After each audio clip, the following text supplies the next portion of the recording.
কথায় রয়েছে ভোগ দর্শনে দুর্ভোগ কাটে। তাই সকলে মিলে ভোগ খাওয়ার মধ্যে দিয়ে মনের মধ্যেও এক অদ্ভুত শান্তি আসে। হ্যালো বন্ধুরা, কেমন আছেন সবাই?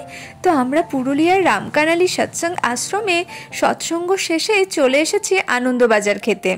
তো কি সুন্দর লাগছে তাই না বলুন জায়গাটা, সকলে মিলে বসে রয়েছে একসাথে। তো চলুন এখন বসা যাক। তো খিদেও একটুখানি পেয়ে গেছে, তো আমরা দেখুন বসে পড়েছি। তো গরম গরম ভাত আগেই দিয়ে দিয়েছে, ভাত আর ডাল, তো তারপরে চলে এসেছে তরকারি। তো এটা হচ্ছে কুমড়ো একটা শব্দে আর কি পাঁচমিশালি তরকারি। তো তরকারিটা দেখে মনে হচ্ছে খুব সুন্দর হয়েছে, আসলে সবটাই সুন্দর, প্রসাদ মানেই হচ্ছে সুন্দর। তারপরে হচ্ছে আলু পোস্ত।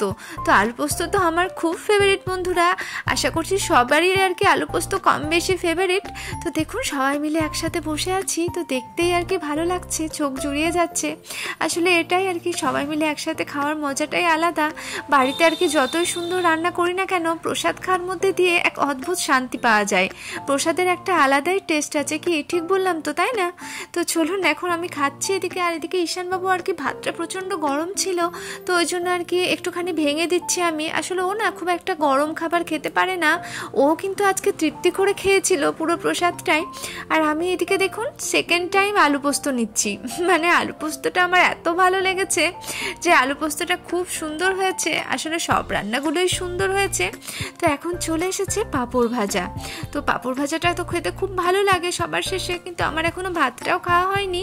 আর এই যে এটি হচ্ছে আমার সব থেকে ফেভারিট জিনিস, এটা হচ্ছে বুঁদিয়া। তো বুঁদিয়া খেতে আমার খুব ভালো লাগে, তো বুঁদিয়াটাও চলে এসেছে।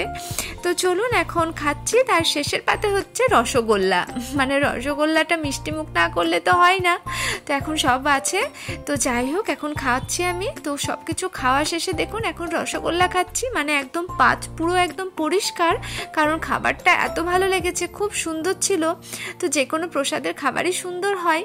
তো প্লিজ আজকের ভিডিওটা কিন্তু শুরু থেকে শেষ অবধি দেখবেন বন্ধুরা, আর প্লিজ আমায় ভালোবাসা দিয়ে অনেকখানি সাপোর্ট করবেন। তো এখন হচ্ছে বাড়ি যাওয়ার পালা, তো বাড়ির দিকে রওনা দিচ্ছি আমরা। তো সব মিলিয়ে খুব ভালো লাগলো আজকের দিনটি। তো আশ্রমে এসে সত্যি পুরো আনন্দবাজার খেয়ে সবটাই একদম দারুণ লাগলো বন্ধুরা। তো আজকের মতো এখানেই ভিডিওটি শেষ করছি। সবাই ভালো থাকবেন, সুস্থ থাকবেন, আর আমায় প্লিজ অনেকখানি ভালোবাসা দিয়ে সাপোর্ট করবেন। তো আজকের মতো টাটা।